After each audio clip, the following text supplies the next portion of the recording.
음, 오늘 좀 특별한 주제를 좀 가지고 좀 말씀 좀 드리려고 그래요. 오늘은 뭐 종목 분석보다는 수급 관련돼 가지고 좀 말씀 좀 드리겠습니다. 지금 이 시장에서는 지금 삼성전자하고 SK 하이닉스 같은 그 대형 반도체 쪽에 지금 수급이 거의 몰려 이제 있어요. 그래서 과거부터 전통적으로 이 삼성전자 주가가 많이 오르는 시점에서는 나머지 개별주들이 좀 맥을 못 추는 그런 흐름이 있었고, 이제 그 부분을 한번 우리가 분석을 해보고요. 그러면 이제 삼성전자하고 SK 하이닉스는 어떻게 되냐? 오늘 두 종목을 분석을 하겠습니다. 이 두 종목을 오늘 추천하는 게 아니라 이게 목표가에 거의 이제 근접했다라는 얘기고요. 목표가에 근접하면 이제 차익 매물이 나오기 시작을 하겠죠. 그러면은 수급이 어느 쪽으로 또 이동을 하느냐. 이제 다른 이제 개별주의 수급이 분산이 되겠죠. 이제 과거부터 어떤 다른 특정 섹터에서 대장주가 나오거나 소위 이제 테마가 나오거나 이럴 때는 삼성전자 주가가 좀 쉬어갈 때 항상 그런 현상이 일어났어요. 지금 우리나라 개인 투자자들 중에서 삼성전자 주식을 들고 있는 사람들이 과연 얼마나 될까요? 좀 별로 없을 것 같아요.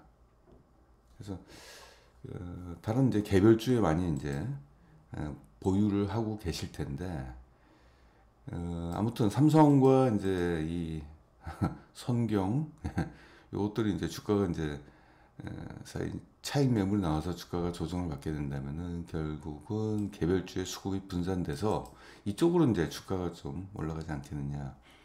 그리고 하반기에는 금리 하락 전망이 지금 나오고 있네요. 오늘자, 어제 오늘자. 그래서 미국, 국내. 그래서 금리 하락 요 이슈가 좀 나오고 있기 때문에 금리가 하락하게 된다면은 금리 인상으로 피해를 봤던 소비재주들이 금리 하락에 따른 소위 수혜라고 보는 것도 웃기지만은 소비재주들의 어떤 반등 뭐 이런 것들이 좀 있지 않겠느냐. 그래서 이쪽에 좀 관심을 좀 가질 필요가 있지 않겠느냐라는 어떤 좀 커다란 어떤 흐름을 좀 보고 좀 말씀 좀 드리겠습니다. 오늘 방송은 좀 짧게 얘기할게요. 여러분들 시간 많이 뺏지 않겠습니다. 보겠습니다. 이것은 어제 나왔던 내용입니다. KB투자증권에서 나왔고 이은택 이다은 연구원이 이제 작성을 했던 건데 이 리포트 이게 화면이 조금 이상해가지고 제가 별도로 캡처를 해가지고 좀 말씀 좀 드려볼게요. 자, 과거 역사적으로 볼게요. 보시면은 2000 이제 이때가 2003년도였네요. 삼성전자 주가가 올라가서 자, 조정을 받는 구간입니다. 그쵸? 삼성전자가 고점에서 조정을 받을 순간에 이때 조선주가 올라가기 시작했습니다. 조선주하고 기계주가 올라가기 시작했어요. 이게 삼성전자가 이제 떨어지는 시점 되니까 조선주하고 기계주가 올라갔습니다. 과거에 또. 그리고 이때 이제 차화정이라고 좀 유명했죠. 삼성전자 주가가 이 고점에서 2009년도, 2010년도였네요. 2010년도 고점에서 주가가 좀 하락하려고 할 때, 이때쯤 뭐가 올라갔다? 네, 자동차하고 정유화학주가 올라간 적이 있었습니다. 그리고 또 이때도 마찬가지네요. 이때 2010년도, 12년도에 삼성전자 주가가 고점에 도달해서 주가 조정을 받을 때 수급의 이동이 어디로 갔느냐. 화장품과 헬스케어, 소비재 쪽으로 갔네요. 그쵸? 이제 대단했죠, 이때. 이제 그런 적이 있었고. 최근에 볼게요. 최근에 이제 2019년도, 2020년도에 삼성전자 주가가 조정을 받을 때쯤 돼가지고는 뭐 2차 전지가 폭등을 했죠. 이때 2차 전지가 올라갔을 때 삼성전자 주가는 좀 그쵸 좀 길을 못 폈죠. 그럼 지금 삼성전자 주가가 지금 여기에 있는데, 그럼 한번 좀 보도록 하겠습니다.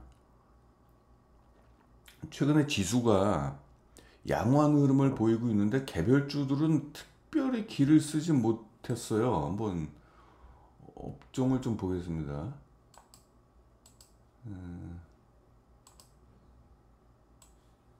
여기 이제 코스피 지수를 볼게요. 자, 코스피 지수가 지금 올라갔습니다. 이렇게 올라갔을 때 어떻습니까? 여러분들이 보유하고 있는 개별 종목들 주가 이만큼 올라갔나요? 굉장히 많이 올라간 거거든요. 이게. 이때 뭐가 올라갔다? 네, 삼성전자 올라갔죠. 삼성전자가 삼성전자고 SK 하이닉스 보겠습니다. 그러면은 이 현상이 지금 어떤지 지금도 유효한지를 좀 볼게요. 자, 여기서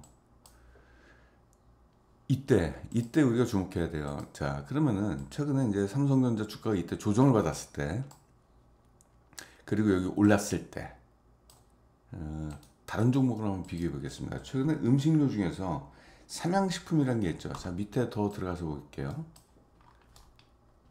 여기서 볼게요. 삼성전자 업황이 꺾이면은 비로소 다른 산업들의 업황이 턴어라운드 하기 시작할까? 삼성전자가 이제 주가가 좀 조정이 되면은 다른 산업들의 업황이 턴어라운드 하기 시작하기 때문에 수급이 이쪽으로 쏠릴까? 그건 아닌 것 같아요. 수급 이슈인데, 여기 볼게요. 다시 말해서 삼성전자가 쉬면은 다른 업종의 업황이 좋아져서 주도주가 탄생하는 것이 아니라 엄청난 수급이 이동이 되기 때문에 이 과정에서 새로운 주도주가 탄생한다. 새로운 섹터에서 이제 이 얘기입니다. 따라서 우리가 주목하는 것은 이미 업황이 좋아진 상황인데 저평가를 받고 있는 기업. 즉 언젠가는 영원히 오르는 종목은 없잖아요. 지금 삼성전자 주가가 좋은데 주가가 계속 끝없이 오를 수는 없단 말이죠. 그래서 언젠가는 조정을 받게 될 거예요. 그렇게 된다면은 시장의 수급은 실적이 좋은데 주가가 싼 종목으로 수급이 몰린다는 얘기입니다. 그래서 지금부터는 그런 쪽의 섹터에 우리가 관심을 가져야 되는데, 이 KB증권에서는 소비 관련된 종목들, 금융과 소비재 쪽, 이쪽으로 좀 관심을 좀 가져야 되지 않겠느냐, 이런 부분을 좀 보고 있습니다. 지금 왜 그러냐면은 이 소비 관련된 종목들이 지금 어떤 현상이 있냐면은 뭐 소비 둔화, 뭐 경기 침체, 뭐 쓸데없는 말을 다 갖다 붙이고 있습니다. 실제 그렇게 되면은 소비 둔화가 필수 소비재에 영향을 미치는 강도가 얼마나 대단하길래 그 얘기가 지금 2년째 나오고 있어요. 2년째. 근데 실제 과연 그러냐? 안 그렇습니다. 그거는 거짓말이에요. 업계에서 거짓말하고 있습니다. 다른 기업들은요, 실적이 박살나고 있는데 아무 얘기도 안 하고 있는데, 소비재 관련된 기업들은 매출액이 한 2%만 떨어져도 소비 둔화라고 떠들고 있어요.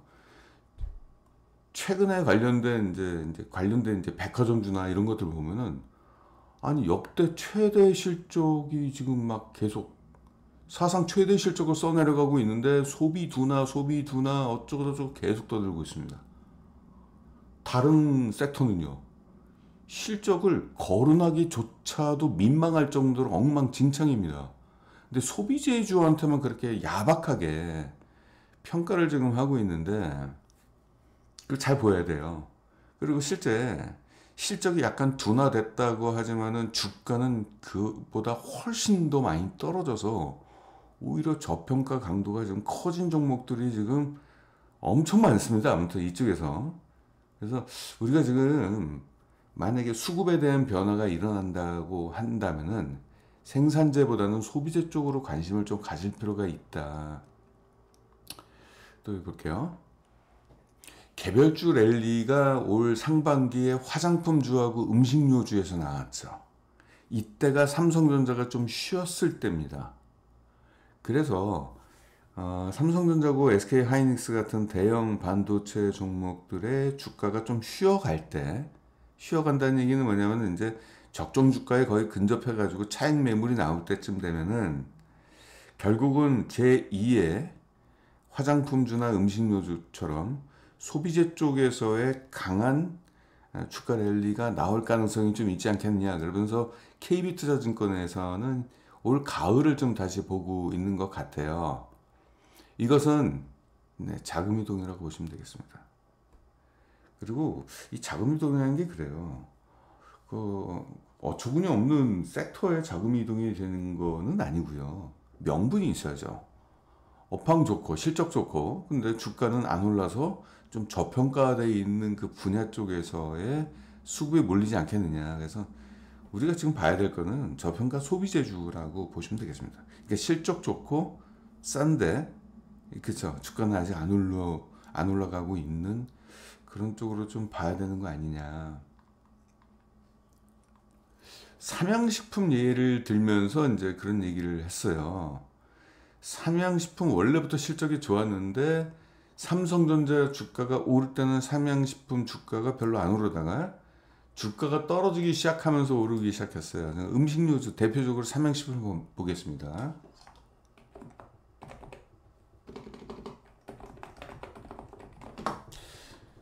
볼게요. 이때죠.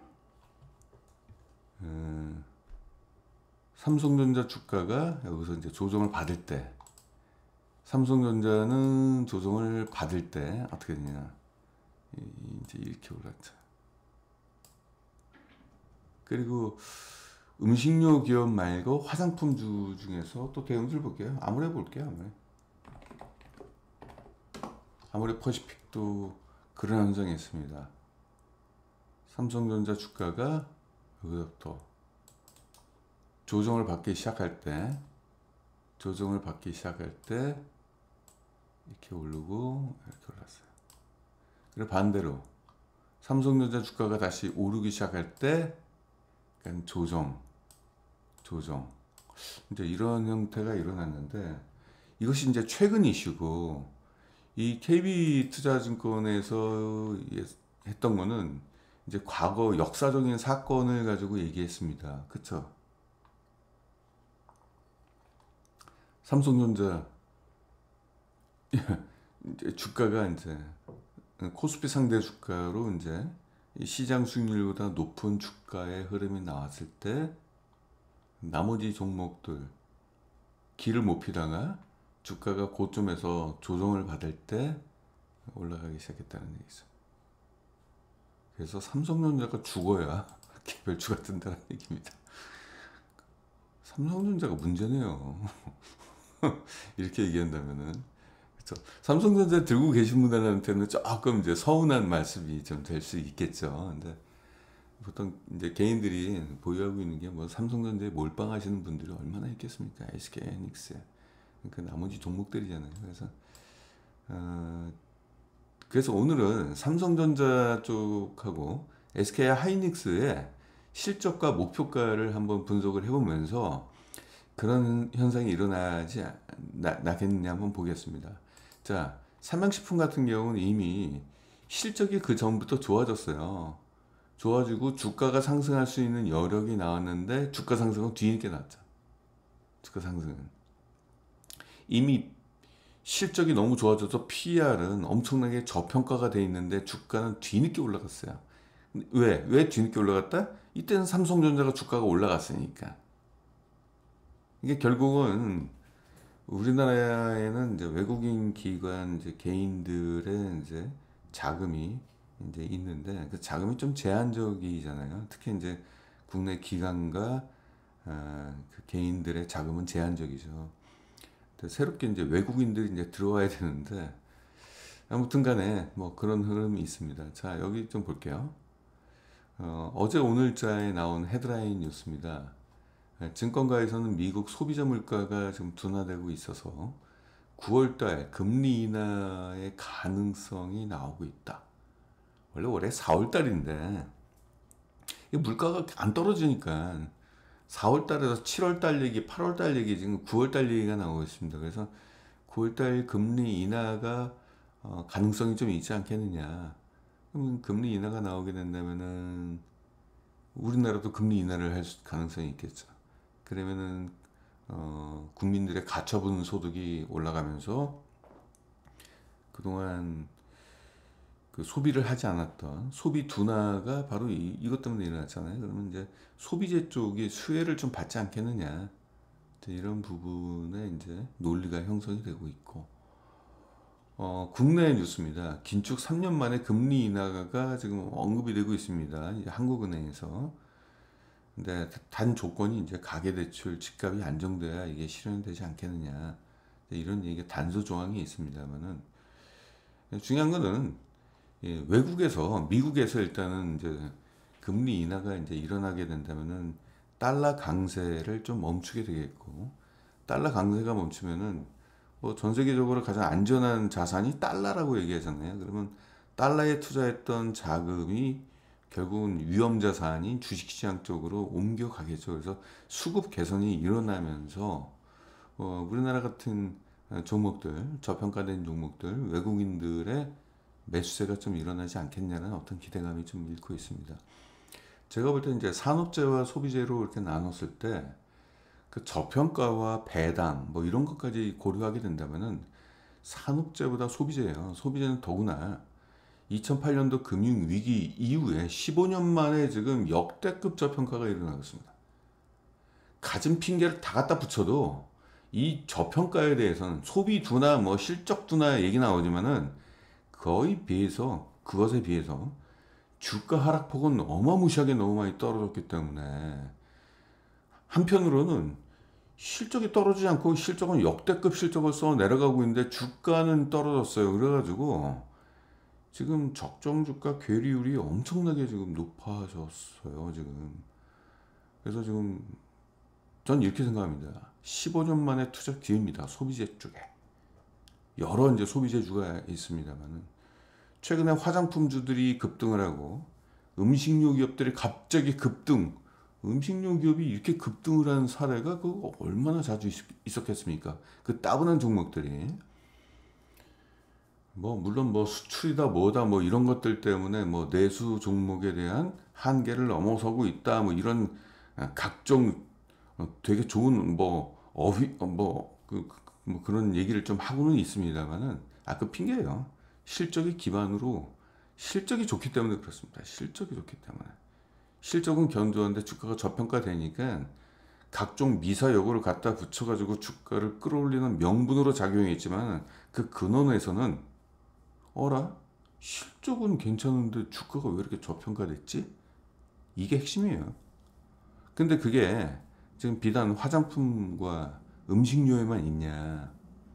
유통부터 시작해가지고 엄청 많습니다. 헬스케어도 마찬가지고. 아무튼 오늘 그러면은 그 얘기를 하기 전에 삼성전자고 하이닉스에 대한 주가하고 목표가 과연 어떻게 되는지, 삼성전자 주가가 과연 앞으로 떨어질지 말지 오늘 보도록 하겠습니다. 일단 오늘 볼게요. 삼성전자 주가를 좀 볼게요. 오늘 좀 많이 떨어졌네요. 오늘 3.6%가 떨어졌네요. 이게 지금 제가 볼 때는 적정 주가에 어느 정도 근접을 좀 했어요. 뭐 여기서 좀 조정을 받다가 이제 다시 한번 올라갈 수도 있는 여지는 좀 있습니다만은, 그러면은 삼성전자가 지금 적정 주가에 어느 정도 근접했는지를 우리가 알게 된다면은, 그러면 삼성전자가 주가가 조정을 받고 여기에 붙여 있는 수급이 개별주로 옮겨가지 않겠느냐라는 판단을 우리가 할 수 있겠죠. 그러면 우리가 올해 하반기에 다른 종목에 대해서 좀 대비를 좀 할 수도 있겠죠. 오늘 그 얘기를 보겠습니다. 일단 실적 분석부터 해보겠습니다.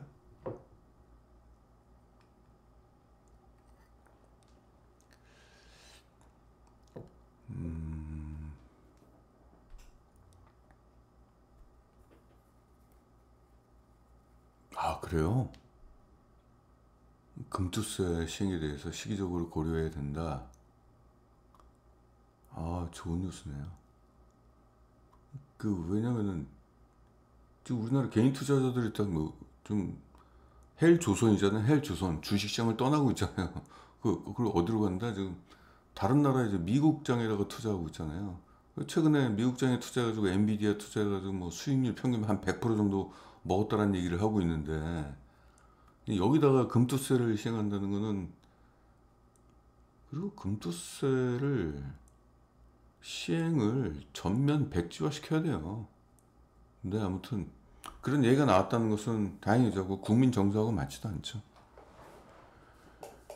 그 좀 더 덧붙여서 말씀드리겠지만은 뭐 연간 5천만 원 이익을 보는 사람들은 뭐 전체 투자자의 1%밖에 안 된다라고 얘기하는 것조차가 어처구니 없는 얘기인 게, 주식 투자자는요 이 헬조선 이 시장에서 꿈이에요, 꿈.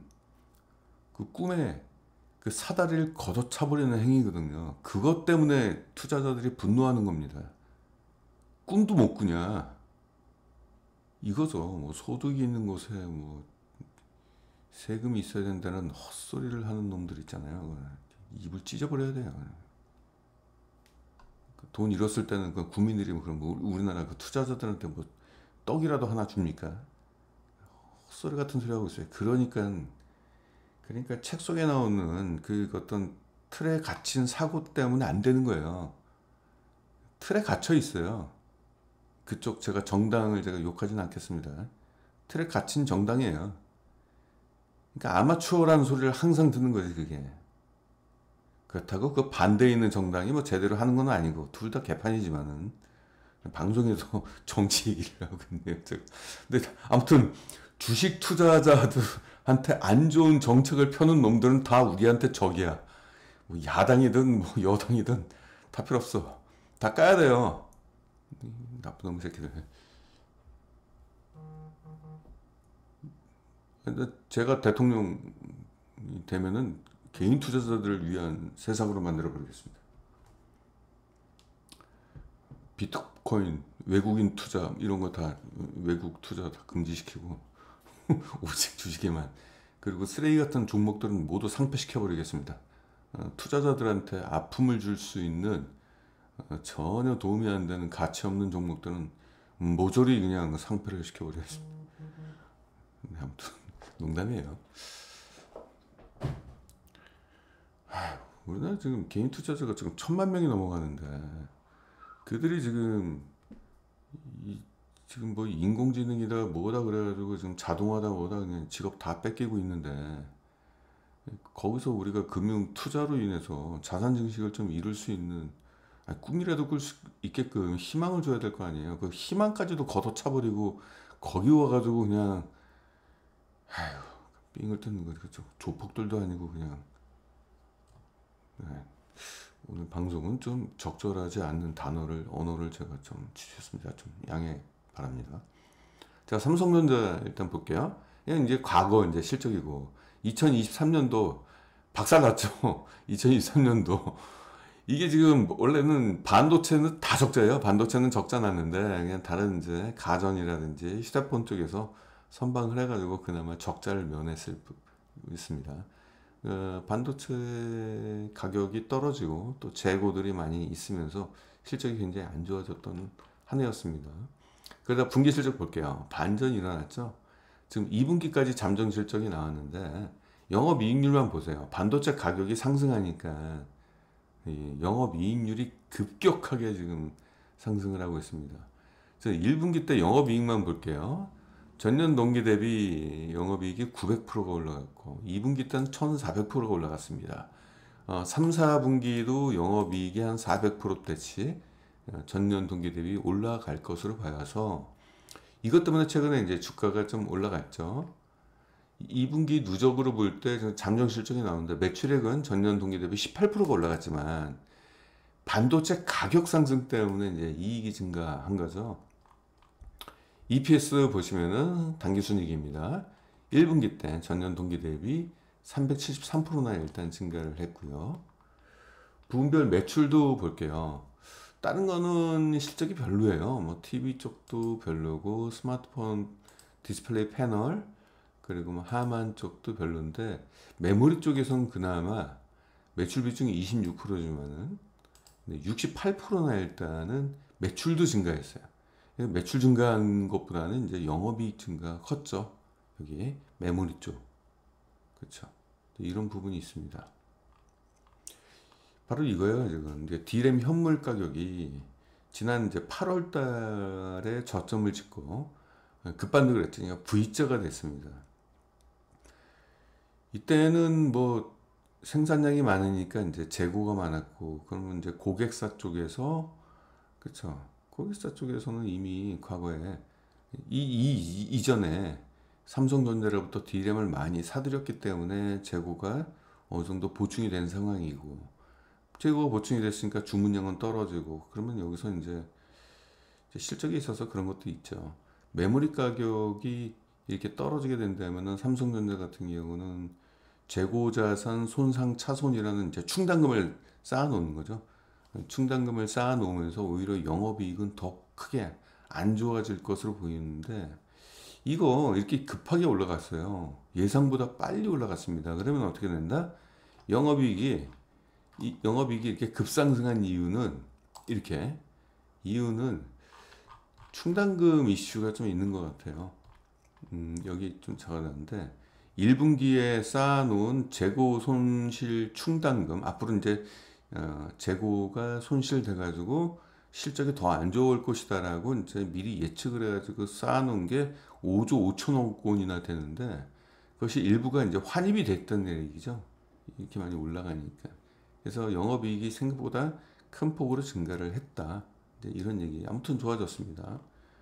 그래서 앞으로 이제 실적이 좋아지는데, 자, 여기서 주목해야 될 부분이 있습니다. 어차피 이제 추정치지만, 실적 전망치지만, 여기서 영업이익 증가, 올해 엄청나게 증가할 거예요. 전년 대비 영업이익이 567%가 증가하고, 지난해가 2023년도 영업이익률이 3%밖에 안 됐잖아요.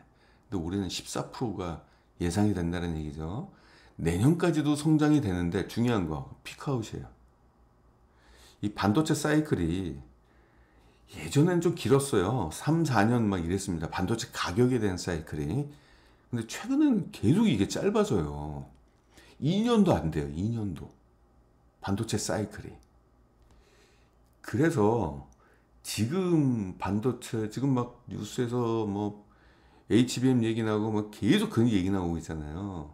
앞으로 뭐 삼성전자도 뭐 퀄테스트에 통과한다, 뭐 호재 얘기 되고 있는데 조심하셔야 됩니다. 실적을 넘어선 호재는 존재하지 않아요. 2025년도는 올해 대비 영업이익이 40%나 오른다라고, 이것도 호재죠. 허나 그 다음에 성장률이 6%밖에 안 된다? 즉 이 얘기는 2025년도 내년도가 피크아웃입니다. 피크아웃이 저는 이 세상에서 제일 무서워요. 왜냐면 그때가 실적이 최고조고요. 주가도 최고조예요.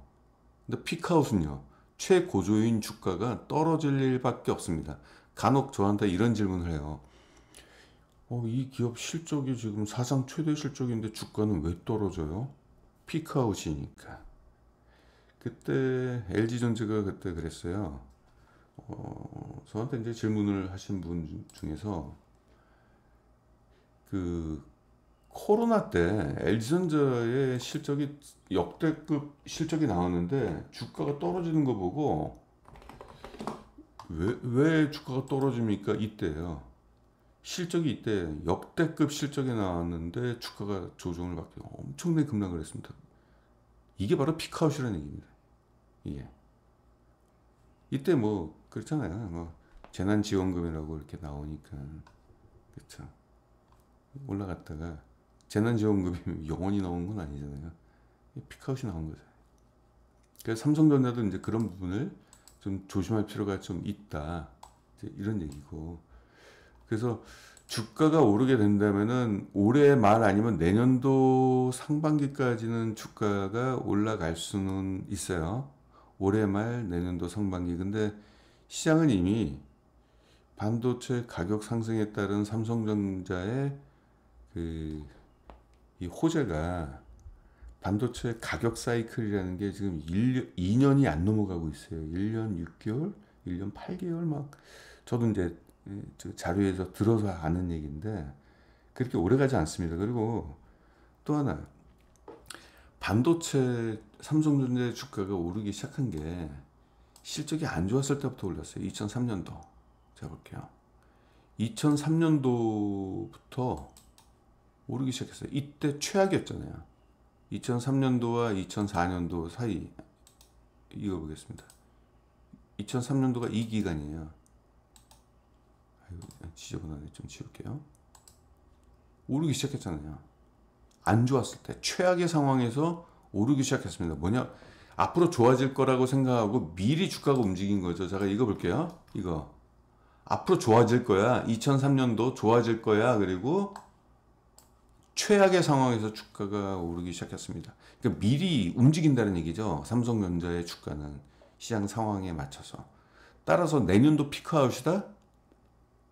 그럼 내년도 피크아웃이라고 한다면은 좀 빨리 주가가 움직일 수 있어요. 피크아웃에 대해서.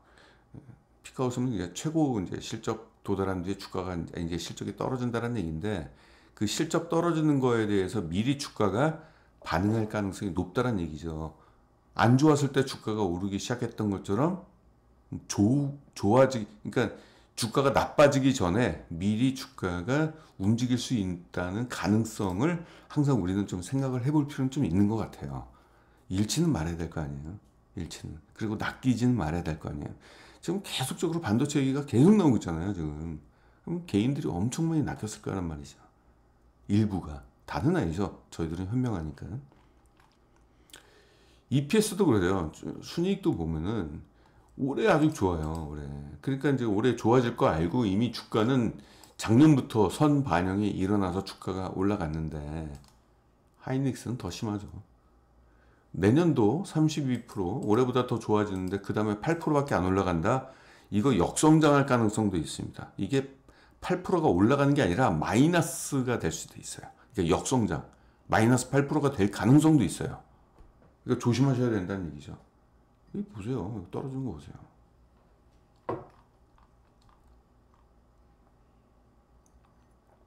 자, 그러면은 우리가 지금 적정 주가를 볼게요. 이미 실적이 좋아진 거를 다 적용해가지고 적정 주가를 했는데, 이게 적정 주가는 아니고 목표가입니다. 적정 주가라고 하기에는 차마 제 입으로는 그 말씀 못 드리겠어요. 여러분들이 보고 한번 평가를 한번 해보세요. 삼성전자가 과거에도 반도체가 주력이었고 현재도 그렇고 앞으로도 그럴 거예요. 자, 그럼 과거에 삼성전자가 실적이 나오면은 PER이 과연 어떻게 됐냐? 평균 PER이 10을 넘지를 못했어요. 평균 PER이 9에서 10이었습니다. 한 이 정도? 많이 줘봤자 11. 동의하시죠?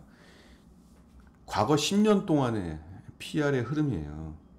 11, 7, 9, 11, 13, 9, 6, 17. 이때는 실적이 안 좋았을 때.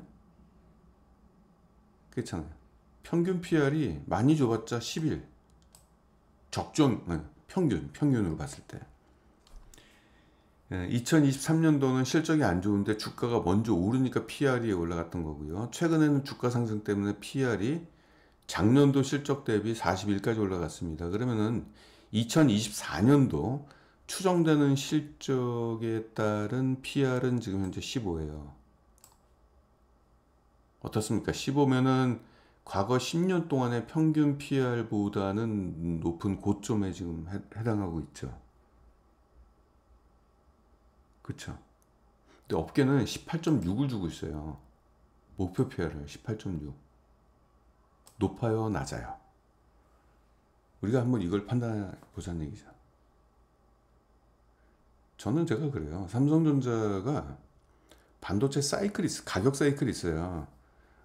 가격이 올라가면 반도체 생산을 많이 하고, 그 전 세계 빅테크 업체들이 인공지능이나 뭐다 그래가지고 대거 사들이겠죠. 그래서 숫자가 올라가면은 어느 정도 재고를 만약에 빅테크 업체들이 영원히 서버에 투자하진 않잖아요. 인공지능이다 하더라도 어느 기간 동안은 서버에다가 투자하느라고 D램을 대거 매수를 하겠지만은, 그것도 그 기업이란 게 예산이라는 게 있을 거 아니에요. 영원히 계속 매년 사지는 못하고 언젠가는 재고가 쌓이면 그 다음부터는 중단할 거 아닙니까, 구매를. 그래서 그 사이클이라는 게 존재하는데, 그럼 또 이제 삼성전자는 또 재고가 또 쌓이겠죠. 그럼 주가는 또 실적은 또 하락하게 되고 주가는 떨어지겠죠. 근데 지금 PR이 15란 얘기예요.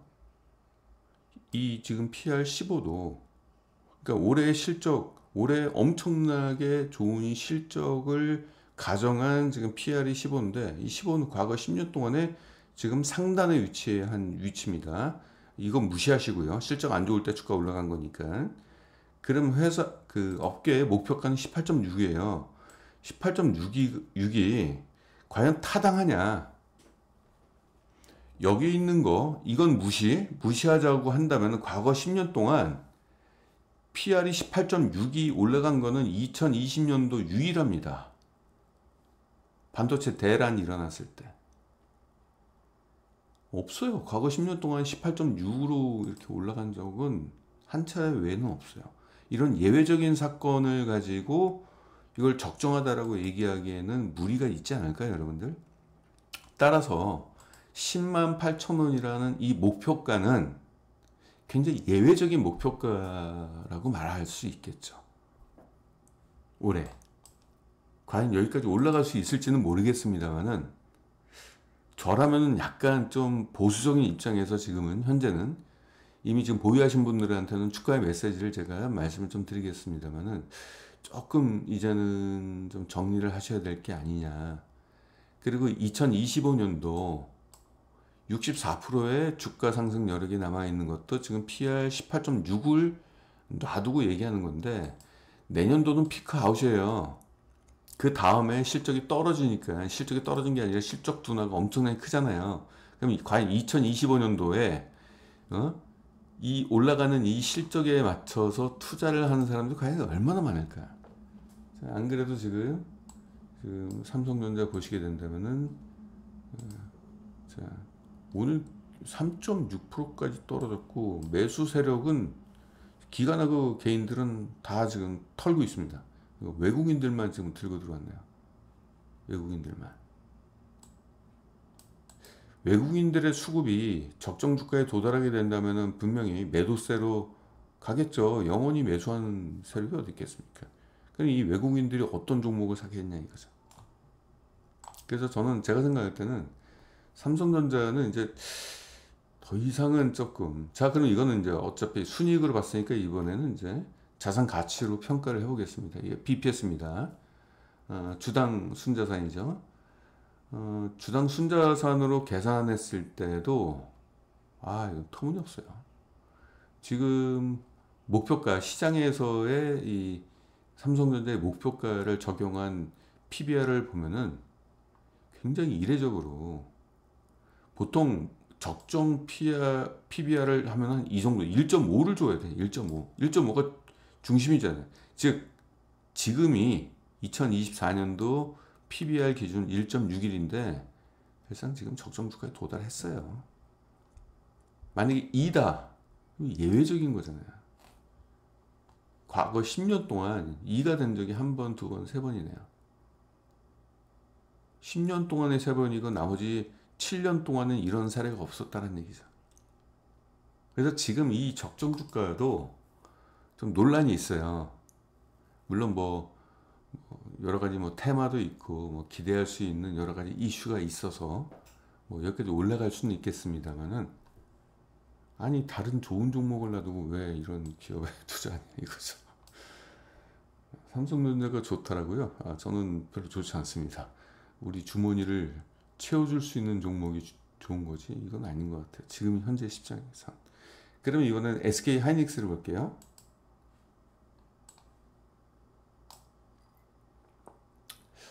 지금 요 얘기를 할게요. HBM 때문에 그렇잖아요. HBM 메모리 반도체는 제가 10년 전부터 들었습니다. 그러니까 제 기억이 맞다면 2013년도 이 얘기일 거예요. SK 하이닉스하고 다른 어떤 외국계 기업이랑 HBM 메모리에 대해서 연구를 그때 했었어요. 근데 별로 시장에서는 굳이 그게 필요하냐 그랬거든요. 왜냐면은 아니 그런 고도화된 메모리 반도체가 그때 당시는 필요가 없었어요.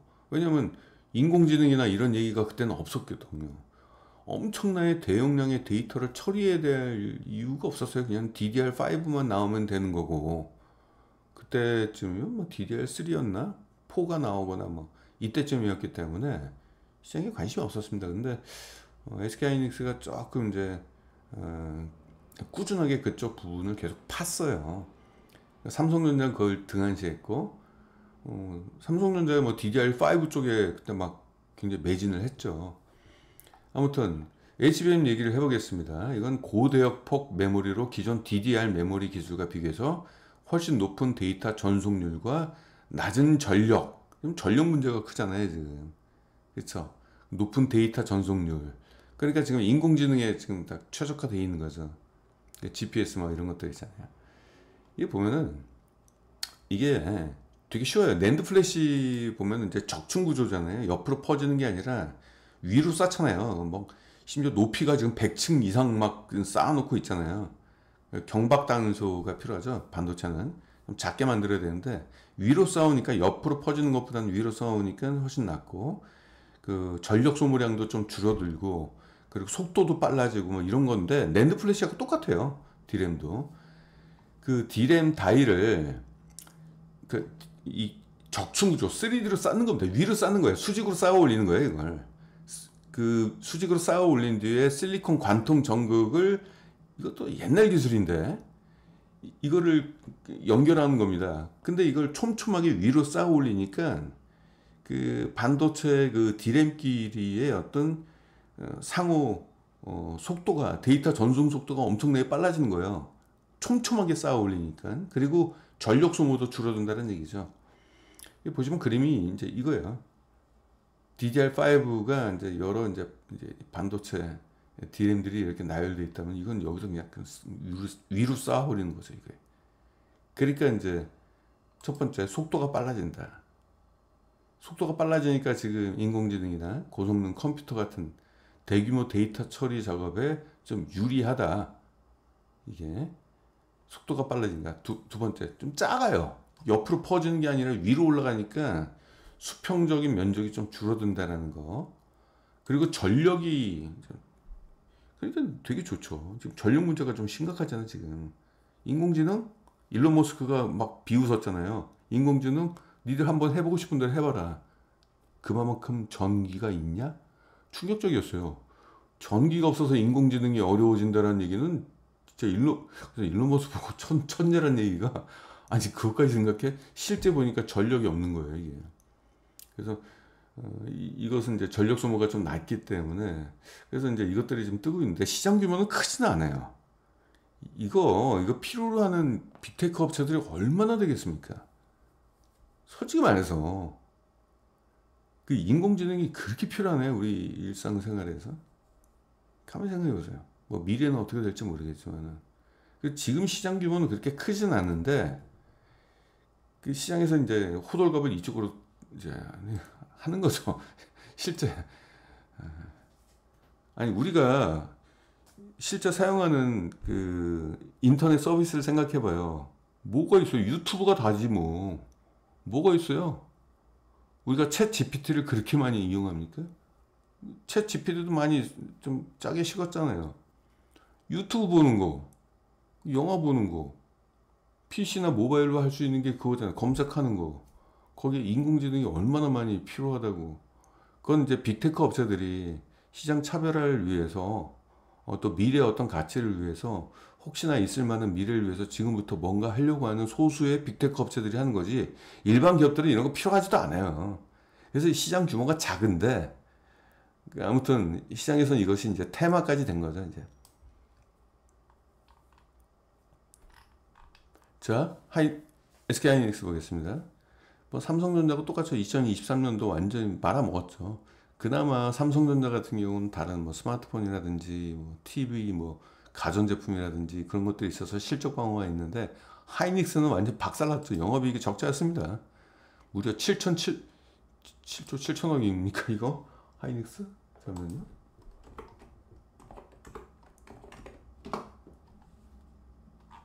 엄청난 실적 하락이 나왔네요. 적자가. 아이고, 7조 7천억원이 적자가 나왔네요. 예, 역대급 적자가 한 번 나왔네요. 이때. 근데 이제 분기 실적 이렇게 지난해 4분기에 흑자 전환한 뒤에 올해 1분기 때 영업이익률이 무려 23%까지 올라갔습니다. 매출액이 144% 올라갔고 어마무시한 영업이익 성장이 일어났습니다. 넘어가서 이제 앞으로가 중요하니까 이제 분기 실적을 좀 볼게요. 매출액은 거의 평균적으로 한 2배씩 올라갈 것 같네요. 지난해. 이때 뭐 이전에는 이게 업황이 안 좋은 게 아니라 업황 사이클이죠. 그 전에 그 반도체 대란이다 뭐다 그래가지고 그 빅테크 업체들이 반도체를 사재기를 엄청 많이 해놨죠. 근데 많이 사놓으니까 그 다음부터는 살 필요가 없으니까. 그렇죠. 그 전에 실적이 좋았던 그 반대 효과였죠. 사실상 이때 2022년도 실적이 되게 좋았잖아요. 2021년도, 2022년도. 이때 시장 수요가 높아지니까 이제 반도체 재고를 많이 보충해 놨는데 안 팔린 거죠. 매출이 떨어지고 가격도 떨어지고. 근데 결국은 이제 빅테크 업체들이 그 반도체를 어느 정도 이제 재고가 소진이 되면은 다시 재고를 보충하려고 하겠죠. 재고 보충하니까 이게 실적이 이렇게 좋아졌고 이 흐름이 계속 나오고 더구나 지금 인공지능이나 뭐다 그래가지고 일부 빅테크 업체들이 이제 D램 쪽의 수요가 높아진 거죠. 볼게요. 2024년도 영업이익 기준 흑자 전환하고 내년도 42%, 그 다음에 1%. 이거는 2026년도는 조심하셔야 될 것 같습니다. 2025년도부터 조심하셔야 될 것 같아요. 2026년도는 반도체 하향 사이클입니다. 사이클이 올라갔다가 떨어진다는 얘기입니다. 이게 지금이야 하이닉스를 전망하는 증권가에서는 아무래도 지금 시점에서는 약간 우호적인 관점에서 실적을 추정했을 가능성이 높아요. 이거는 제가 볼 때는 영업이익이 2025년도 대비 2026년도는 역성장할 가능성이 매우 높습니다. 그러면은 주가는 미리 선반영이 되기 때문에 2025년도 상반기부터는 주가가 떨어질 가능성이 높거나 지금부터 주가 상승이 둔화될 가능성이 있어요. 왜냐면은 목표가에 근접했다면은. 그래서 지금 중요한 게 적정 주가에 도달했느냐를 좀 봐야 될 필요가 있어요. 2025년도 조심하셔야 됩니다. 이미 조심하시고 계실 거예요. 주가가 엄청나게 많이 올라갔거든요. SK 하이닉스 보겠습니다. 주가 올라간 거 보세요.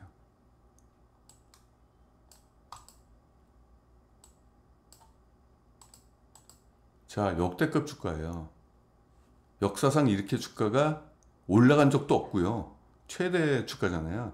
그럼 이게 합리적인 주가인지 그걸 한번 살펴보면서 주가 조정이 내년도에 나올 것이냐, 올해 하반기부터 나올 것이냐, 그 부분을 한번 보자는 얘기죠. 워낙 반도체는 그 실적 대비 주가가 선반영되는 부분이기 때문에. 자, 목표가 나왔습니다. 과거에 이제 PR입니다. 주가를 보는 게 아니라 실적 대비, 그러니까 당기순이익 대비 시가총액에 대한 변화를 우리가 봐야 되는 거죠. 과거에는 어떻습니까? 과거 코로나 전을 볼까요? 이때 평균 PR은 한 9 정도 됐던 것 같아요. 아까 삼성전자하고 비슷하죠. 삼성전자 11, SK하이닉스 한 9. 2019년도 실적 안 좋았을 때네요. 이때 PR이 좀 높았고 정상적인 PR은 아닌 것 같아요. 코로나 때는 정상적이지는 않습니다. 공급망 훼손 어쩌고저쩌고 그래가지고 그냥 코로나 이전에 그 PR과 비교했을 때 지금 PR은 적정하죠. 지금 주가는 실적 전망치 대비 적정한 수준이죠. 더 이상 올라가긴 좀 어려울 것 같은데 근데 업계에서는 PR을 13으로 잡고 있습니다. 13. 13은 여기에요. 여기 10% 나왔나요? 과거 대비 목표 PR이 높아요. 목표 PR이 높아요. 그 인정. 테마 때문에 HBM 뭐 이런 이슈가 있으니까 그런 것은 높지만 기껏해야 주가 상승률은 10% 남겨 있습니다. 그럼 내년도는 64% 남겨져 있는데 주가 더 올라가지 않겠냐? 그럴 수 있겠지만 제가 다시 말씀드리겠지만은 그 넥스트가 있어야 돼요. 이제 주가가 올라가려면 그 다음 해에도 실적이 증가하느냐, 구조적으로 약간 영속적으로 좀 실적이 성장하는 그런 사이클이냐. 근데 사이클이 너무 짧잖아요. 단기잖아. 이거 누가 들고 가요, 이거? 이거 2025년도까지 들고 갈 사람들이 과연 얼마나 많을까? 라는 문제점을 전 제기한다는 얘기죠. 주가가 선반영되기 때문에. 눈치 빠른 기관들이 미리 팔고 있습니다. 지금 자 볼게요. 아까 삼성도 그렇지만은 외국인들은 사고 있지만 삼성 자 기관 검은 색깔이 기관입니다. 파란 색깔이 개인이고요. 이미 다 차익 매물 나오고 있죠. 이 외국인들만 사고 있고 삼성전자도 보겠습니다. 삼성 외국인들만 사고 기관들은 다 이미 빠져나오고 있어요. 여기에다가 이제 공매도가 지금 공매도를 금지를 연기했잖아요. 그쵸? 맞나요? 공매도 계속 유지하기로 했잖아요. 공매도 제한을. 근데 이게 언제까지는 모르겠잖아요. 올 연말 정도 되면은 공매도가 다시 재개가 3월까지요. 내년도 하반기네요. 주가는 6개월을 선행한다고 했으니까 지금 7월이잖아요. 이제 6개월 선행하니까 내년도 3월 얼마 안 남았네요. 6개월을 선행한다고 가정하게 된다면 제가 이거를 부정적으로 얘기하는 게 아니라 지금 현재 주가는 테마예요. HBM이 그렇게 대단하고 우리 일상 속에서 대중화되는 반도체냐, 그렇지 않다는 얘기죠. 일부에 불과한 건데 너무 시장에서는 좀 과열된 것 같아요. 엔비디아나 뭐다, 인공지능이다 뭐다 이런 것들이 테마성이 있다는 얘기죠. 전체 실적에 기여하는 것은 그렇게 크진 않은데 테마성이 좀 가까운 부분이 좀 있는 것 같아요. 그렇게 본다면 지금 결론이 뭐다? 이제 다 왔다. 네, 제 판단입니다만은 다 왔다. 주가가 더 오를 수는 있겠지만 한번 이렇게 조정을 받을 수 있겠죠. 이렇게 한번 여기서 조정을 받고 한번 조정을 받고 여기 이렇게 조정을 이렇게 받았잖아요. 한번 이만큼의 조정을 받고 다시 한번 이제 올라갈 수 있는 여지는 있겠지만 이게 마지막 이제 종착역 아니냐. 근데 그거 먹으려고 우리가 뛰어들지 말자. 지금부터는 뭘 한다? 사상 최대 실적을 냈는데 주가는 역대급 저평가를 받고 있는 소비재주. 그래서 아까 이 KB증권 쪽에서도 그 얘기를 하는 거예요. 소비 관련주. 뭐 금융도 뭐 소비재에 가까우니까. 근데 저는 이제 금융 쪽은 투자를 안 하고, 왜냐면 금융이라는 것은 이제 자체 성장 동력이 없잖아요. 정부에서 금리를 정해줘 버리잖아요. 한국은행에서 금리를 정해주기 때문에 자체적으로 우리는 뭐 차별화된 서비스 그런 거 없잖아요. 지금 금융이. 그래서 금융 쪽 보험도 있고 뭐 여러 가지 좋은 종목들은 많은데 저는 이제 자체 성장 동력을 좀 원합니다. 그래서 강력한 브랜드력과 고객 충성도, 거기다가 뭐 신제품 같은 거 해가지고 좀 구조적인 성장을 할 수 있는 소비재 쪽을 관심을 갖는다. 생산재보다는 왜 소비재냐? 2022년도 4분기부터 소비재주들이 경기 침체 논란에 의해서 그냥 주가가 막 떨어진 거예요. 실적과 상관없이. 이게 말도 안 되는 종목들이 널려 있어요. 대표적인 종목 오리온, 저번에 말씀드렸잖아요. 어처구니 없는 사건 때문에 오리온 같은 거. 우리나라 제가 1위예요. 제가 1위고 실적은 사상 최대 실적이 올해 나올 거예요.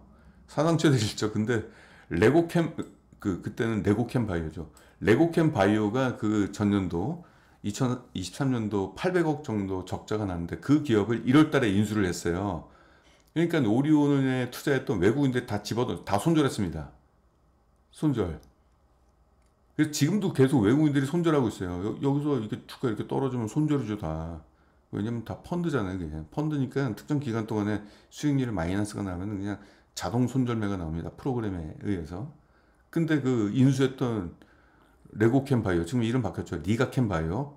리가캠바이오가 인수하자마자 흑자 전환되고 올해 사상 최대 실적, 내년도 사상 최대 실적을 또 경신하고 그래서 지금 투자 유망주로 리가캠바이오가 꼽히고 있죠. 아, 어디 있어요? 리가캠바이오 주가 올라가는 거 보세요. 처음에 여기 올라갔던 거는 오리온이 인수했기 때문에 오리온이 인수하면서 뭐 유상증자다 그래가지고 자금을 좀 지원해 주니까 확 올라갔잖아요. 그 다음부터 뭐야? 실적 때문에 올라가는 겁니다. 실적. 투자 유망주라고. 볼까요? 리가캠바이오 실적 볼까요? 여기 제가 갖고 왔는데 제가 실적 볼게요. 지난해 엄청난 역대급 적자가 나왔는데 올해 1분기 실적 흑자 전환, 영업이익률 9%, 연간 실적 2024년도 역대 사상 최대 실적이 일어날 거고 2025년도도 올라가네요. 그래서 지금 리가캠바이오가 지금 제약 바이오주 중에서 탑픽에 들어가요. 그럼 결국 오리온은 뭐예요? 피해를 본 게 아니라 지금 수혜를 볼 종목이잖아요, 우리. 그러니까 적자 기업을 인수해가지고 지분법 이익이 나빠질 줄 알았는데 지분법 이익이 증가하는 게 되겠죠. 주가가 올라가고 실적이 좋아지면은 오리온은 리가캠바이오 인수한 덕에 순이익이 증가되는 꼴이 됩니다. 그리고 지금 실적 다 좋아요. 그래서 올해 전망치는 사상 최대 실적이 일어나고 있습니다. 더구나 오리온 같은 경우는 지금 내수 종목들, 뭐 음식료나 이런 것들이 최근에 주가가 많이 올라간 종목들 있잖아요. 삼양식품이 왜 올라갔습니까?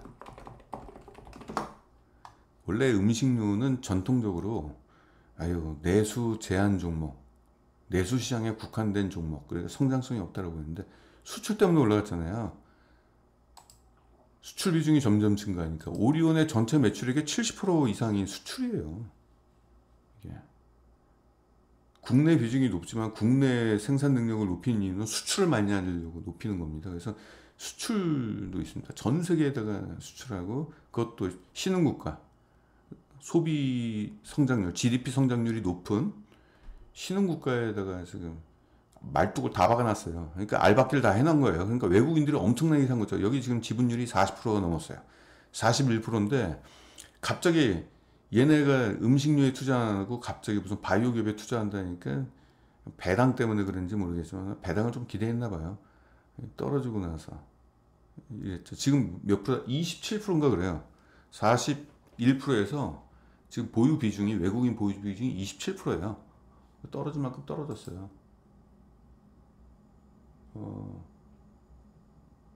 그리고 네 아무튼 외국인들이 계속 팔고 있죠. 지금 외국인들 언젠가 줄어들 거예요. 줄어들면서 이제 이런 것들이 올라가겠죠. 그래서 이제 이런 거는 이제 제가 비단 예시로 들었지만은 여러분들이 생각할 때 이제 소비재 관련된 종목 중에서 실적 보시고요. 꼭 보셔야 하는 게 실적 대비 저평가냐 아니냐. 제발 좀 보십시오. 제발 좀. 그 자꾸 주가 그 뭐 뉴스에 낚이지 마시고 차트에 낚이지 마시고 실적이 좋아진 거에 비해서 지금 PR이 낮냐 안 낮냐 PR을 꼭 보시기 바랍니다. PR 보세요. ROE 같은 거 보지 마세요. 우리나라에서는 ROE 안 통합니다. 예? 그 자꾸 워렌 버핏이 보니까 하는 거지. 그럼 미국에서 통하지 우리나라에서 안 통해요. 예? 그 정확하게 기업의 저평가를 측정할 수 있는 도구는 아니에요. 뭐 PR을 보고 나서 ROE까지 보시면 좋은데 일단 무조건 PR을 일단 보시기 바랍니다. PR도 뭐 완벽한 건 아니겠죠. EPS가 일회성 이익이 나오는 경우가 있으니까. 이거 오늘 뭐 30분만 한다고 하는데 여러분 시간 1시간이나 뺏어 먹었네요. 아무튼 뭐 그런 부분이 있어서 뭐 다시 말씀드리면 정리를 하겠습니다만은 일단 삼성전자의 주가가 조정을 받을 때면은 네 주도주들이 세상에 여러 종목들 섹터에서 막 나왔습니다. 과거에 조선주, 기계주가 올라갔고요. 2009년도 삼성전자 주가가 떨어질 때쯤 되면 자동차, 차화정이죠. 올라갔고, 그 다음에 또 떨어질 때는 그 다음에 또 화장품과 헬스케어가 올라갔고, 메타버스. 이번에는 최근에는 음식료하고 조정을 받을 때 음식료하고 올라갔잖아요. 다시 한번 정리하겠습니다. 자, 삼성전자 볼게요. 자, 삼성전자를 보고, 자, 최근에 올라갔던 것이 예상치 몰라게 올라갔던 것이 음식료였죠. 삼양식품. 그쵸. 조정을 받을 때. 그 다음에 화장품 중에서는 아모레퍼시픽을 대표적으로 볼게요. 자, 삼성전자 주가가 조정을 받을 때 본격적인 주가 상승이 일어났습니다. 그리고 삼성전자 주가가 상승할 때 이제 조정을 받는 흐름이 나왔다. 근데 지금 삼성전자 주가가 결론적으로 말씀드릴 때 적정 주가에 거의 근접했다. 예? 그리고 이제 목표가는 좀 너무 높게 잡았어요. 목표가가 너무 높아요, 지금. 그래서 상승 여력이 24%라는 게 될지 안 될지 모르겠습니다만은 좀 주가 상승은 이제는 좀 약간 제한적이지 않겠느냐. 하이닉스 역시 마찬가지고요. 삼성전자 순이익으로 볼게요. 18.6도 좀 지나치게 높은 감이 있어요. 아마 지금 뭐 주가 올라가고 그러니까 테마성으로 목표가를 상향한 것 같은데, 지금 10만 원까지 과연 올라갈지 안 올라갈지는 모르겠습니다만은 올라간다 하더라도 이게 끝이다. 24%밖에 안 남았다. 근데 지금 그럼 제 얘기를 할게요. 제가 오늘 어저께 그 7월 말에 특강을 하려고 준비한 종목이 있습니다. 얼마 싼지 아세요? 이런 종목에 투자하는 게 낫죠. 68%, 내년도면 139%가 될 종목들. 왜냐? 실적은 좋은데 엄청나게 지금 소외를 당한 거예요. 이런 종목들이 지금 널려 있다는 얘기죠. 이런 걸 먹어야죠. 이 종목은 좀 저평가고, 목표가도 제가 저 목표가 장난 안 쳐요. 싸게 잡습니다. 자, 이런 거. 이건 너무 싸서 100%예요. 지금 올해 지금 주가가 100%가 이것도 낮아요. 목표가를 낮게 잡았어요. 말도 안 되게 낮게 잡았습니다. 더 높게 되면 170%가 올라가야 돼요. 실제로는. 왜냐면 지금 평균 가격 대비 3분의 1 가격이에요. 지금 이 종목이. 이거는 제가 나중에 말씀드릴게요. 이거는 7월 마지막 주에 특강을 하려고 하고 있고, 오늘 회원분들한테 말씀드릴 종목을 지금 좀 준비를 해봤습니다.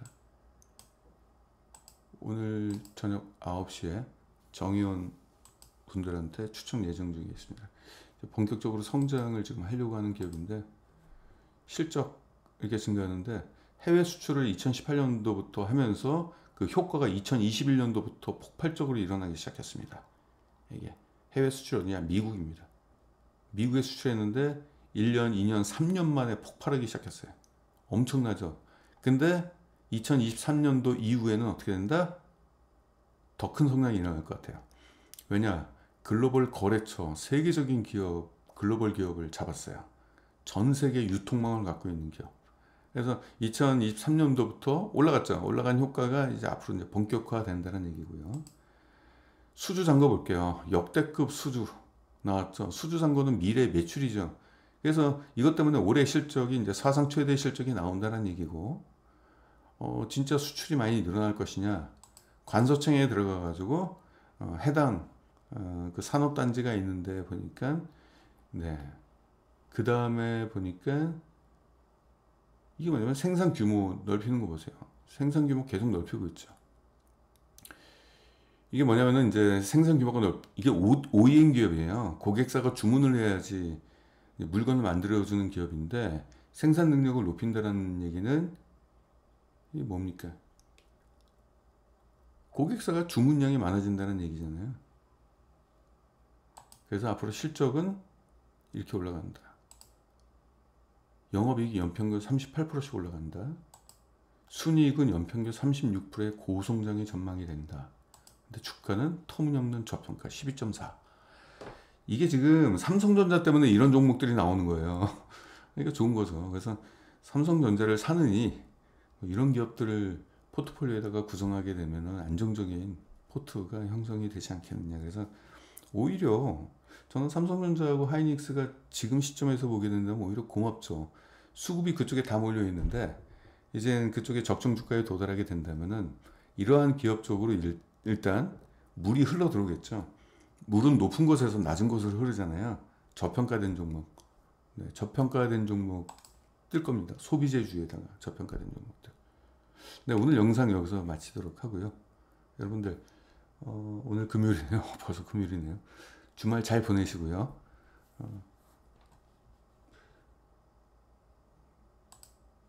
네.